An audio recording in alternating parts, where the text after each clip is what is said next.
Hello everybody and welcome back to the channel. Today I want to do kind of a fun iteration on the if you like this, then try this video that you see on BookTube.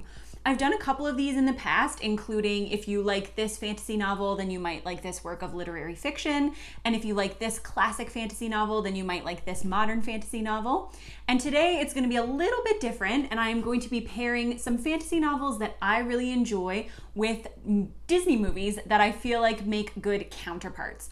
I did write this down today because I have a really hard time sitting still. So I find when I edit my videos, if I have to cut, I end up like on one side of the chair versus the other side of the chair, and it looks like I'm teleporting across the screen almost. So I'm going to try to have a couple of notes today, which I don't usually do, and hopefully will not have to take as many thinking pauses as I do when recording typically. So we will get started with my favorite Disney movie of all time, which is Mulan. And there are tons of books that fit the Mulan trope, but today I'm going to say if you enjoy the Disney movie Mulan, then you might like the book The Hero and the Crown by Robin McKinley. So The Hero and the Crown does not have that Mulan trope of a woman disguising herself as a man, but it does have a lot of the things which I feel like make Mulan a fantastic Disney movie. You have a young woman who feels out of place with her station, who feels like she doesn't meet the typical expectations of her culture or what's expected of her. And she wants to go out and accomplish something to rise above kind of the destiny or the fate that has been given to her. The main character in The Hero and the Crown is a princess named Erin, whose mother was from outside the kingdom and kind of unknown to the people at court.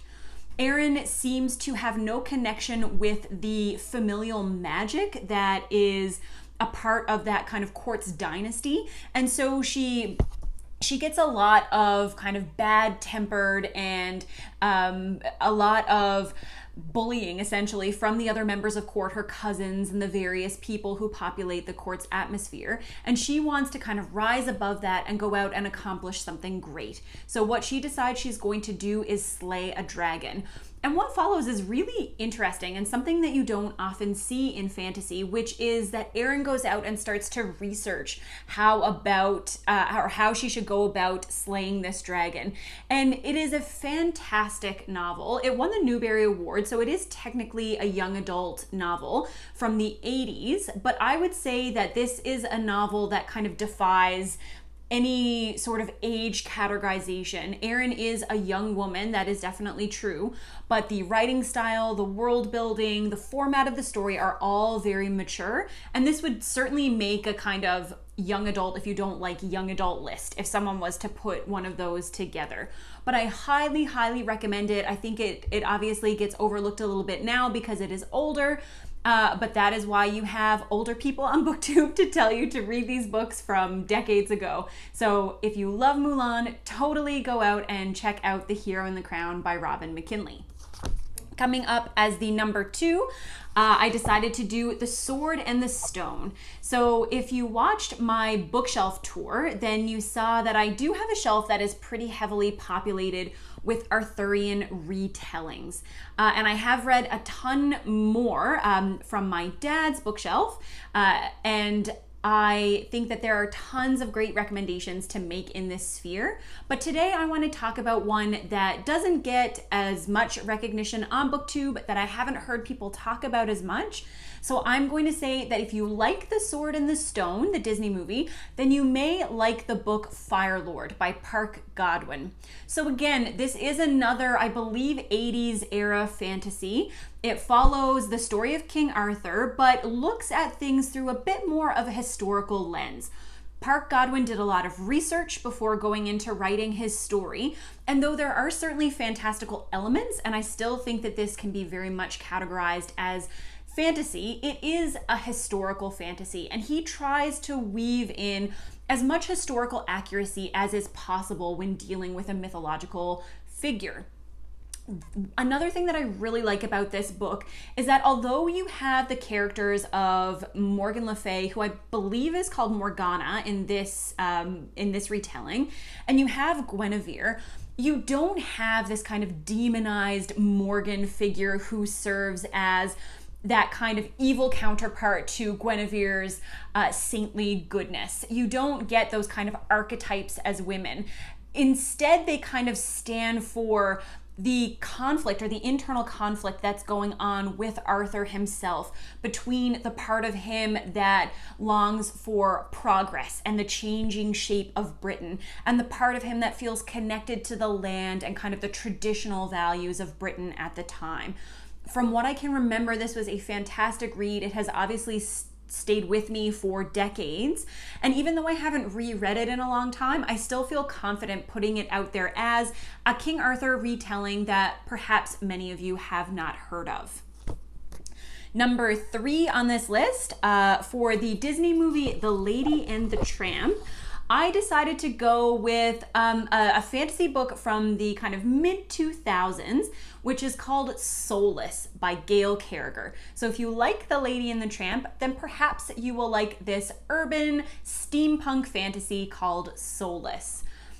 Much like The Lady and the Tramp, which is kind of a love story between two people from different sides of the track, in Soulless, you have a young woman named Alexia Terabati, who is a spinster, essentially. So she lives with her stepmother. Her dad has passed away, and he was Italian as opposed to being British. And so she finds herself kind of on the outskirts of society looking in, kind of compounding these difficulties that she faces because of the views of English society at the time. She also has a power, which is called Soulless. So essentially what she can do is negate the powers of the magical creatures around her.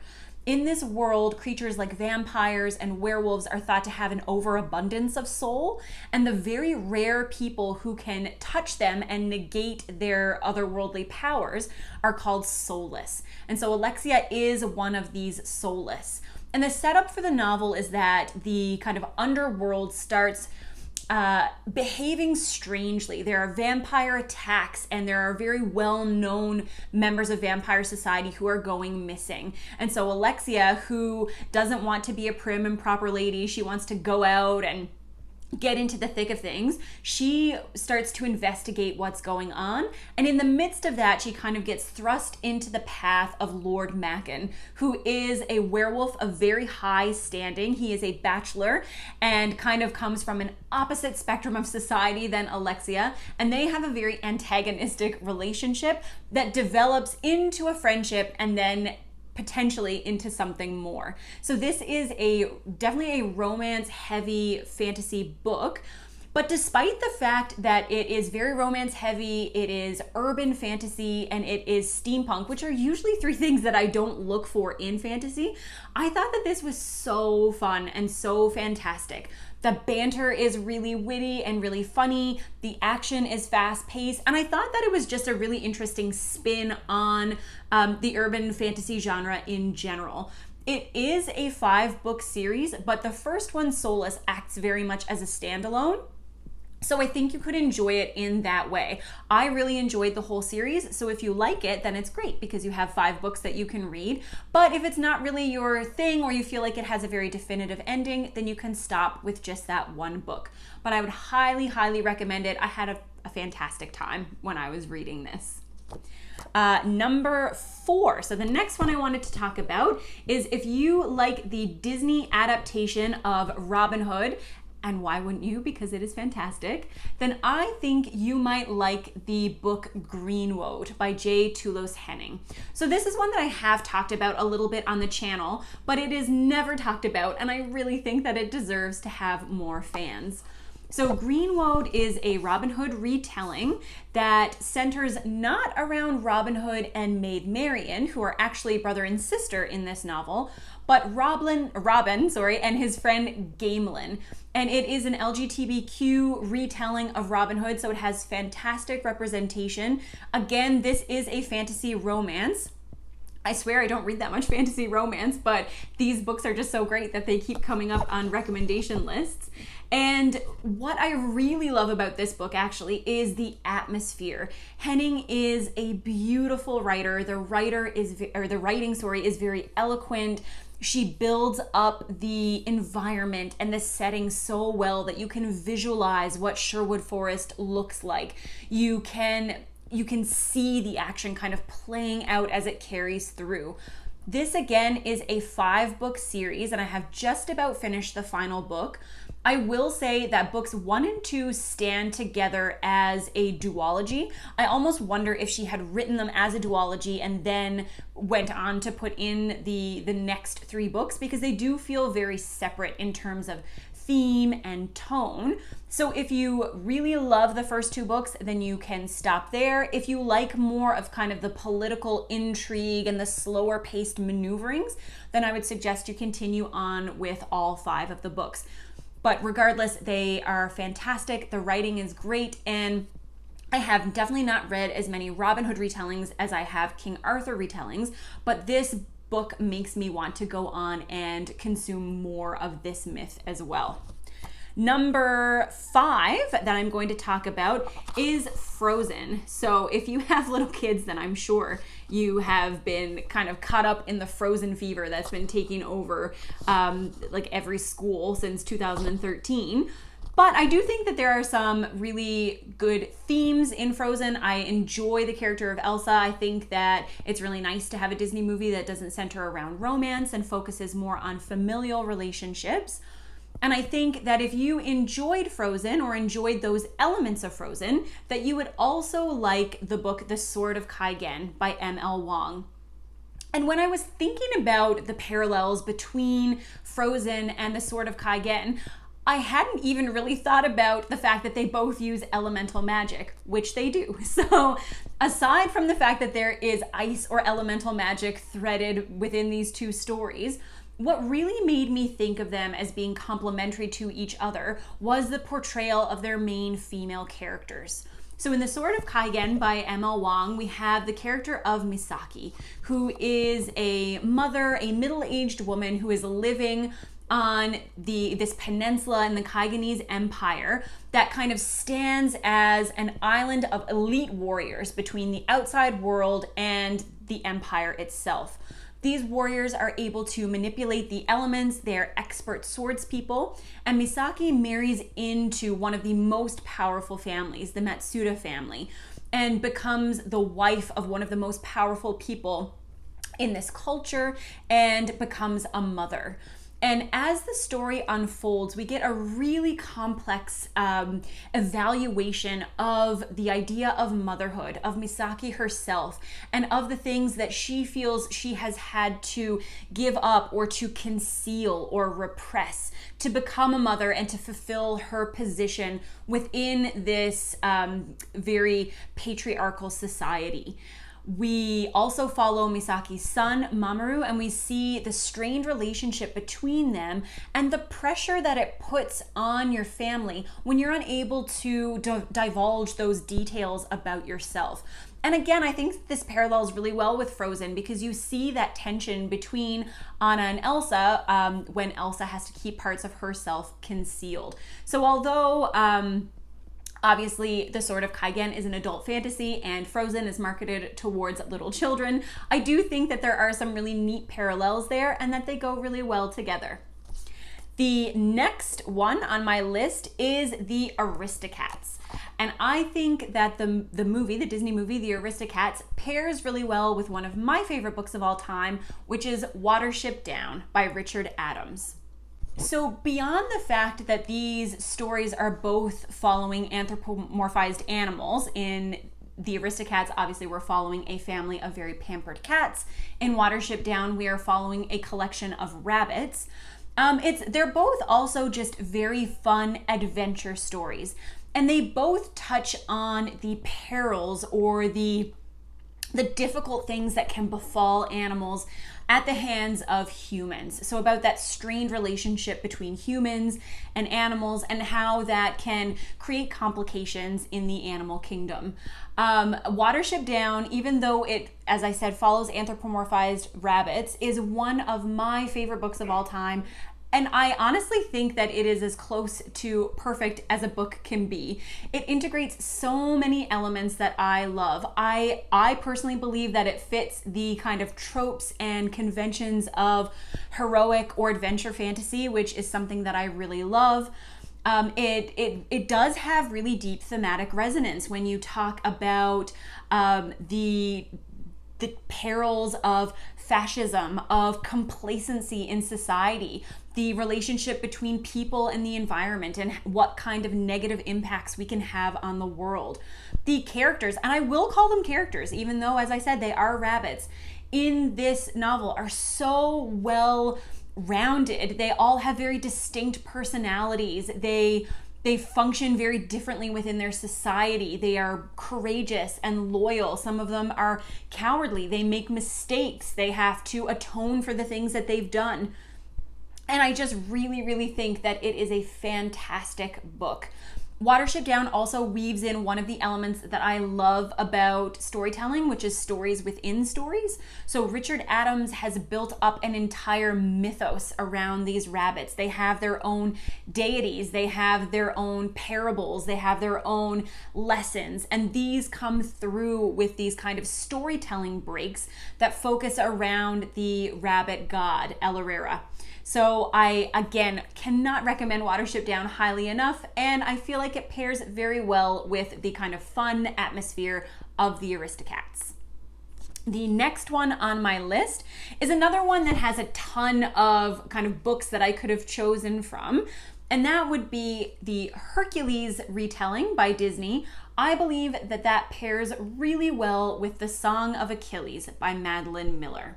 So The Song of Achilles is definitely not an underhyped book. I think I just saw an Instagram post actually from Madeline Miller's account that noted that 10 years after its publication, it's still on the New York Times bestseller list.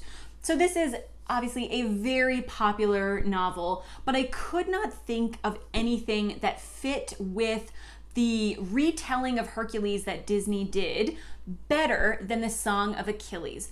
And I think it's because they are both very highly romanticized retellings of heroes of Greek mythology that celebrate their strengths and humanize them in a way that the myths definitely do not. For anyone who loves Greek mythology and who has read a lot around Greek mythology, then the hero of Hercules, and especially Achilles, they don't always garner your absolute sympathy. I think it is easier to feel for Hercules than it is for Achilles. But what I really, really like about The Song of Achilles, about Madeline Miller's retelling, is that she takes this figure of Achilles who is selfish, who is arrogant, who carries out the most heinous acts in the Trojan War, and she humanizes him. We follow the story of Achilles up to and including the Trojan War through the eyes of his best friend, his most cherished person, Patroclus. And again, there is a romantic relationship between them in this book, but I think the most beautiful part of what we get is this kind of reshaping of Achilles from the eyes of someone who cared about him. We, or at least I, for the first time, got to empathize with Achilles. He became more than an arrogant soldier who wanted the glory and who wanted to live on forever. And she does this without erasing those parts of his personality. He still has those flaws. He still has those faults, but we also get to see the parts of him that are human. And I think using Patroclus as the narrator in The Song of Achilles is part of what helped her carry this out so beautifully. The writing is also gorgeous. I just really, really like this book. It is definitely one of my favorites of all time. And if you liked Hercules, or if you like Greek retellings in general, then I definitely think you should check it out. The last one on this list, and I saved this for last because this book is not out yet, so this will have to be a recommendation for a very short time into the future. We have about a month or less than a month until it is released. And that is, I think if you liked the film The Incredibles, which follows a family of superheroes who have had to go into hiding because the world cannot, I guess, adjust to their abilities, or their particular brand of heroism has kind of outgrown modern society.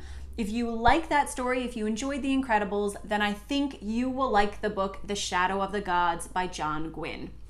I unfortunately can't get into a lot of details about The Shadow of the Gods because I did get a copy from NetGalley, but it's a couple of weeks before I can release my review and my thoughts.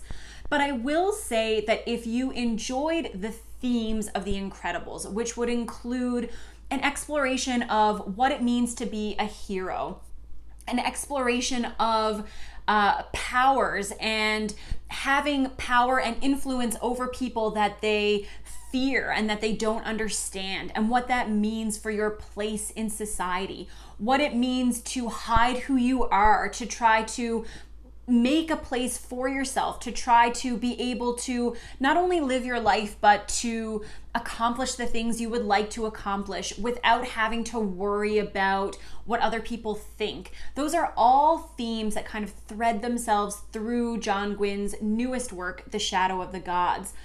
This is a fantastic book. I can't wait to be able to talk about it a little bit more with all of you guys, but I will just say that if you enjoy any of those themes, if you love a kick-ass female character, if you enjoy intense family bonds, if you enjoy the complexity of human relationships, then you will definitely love this book. John Gwynne's Banished Lands is one of my favorite fantasy series, definitely one of my favorite modern fantasy series of all time, and I think that his writing and his plotting just gets better and better with time.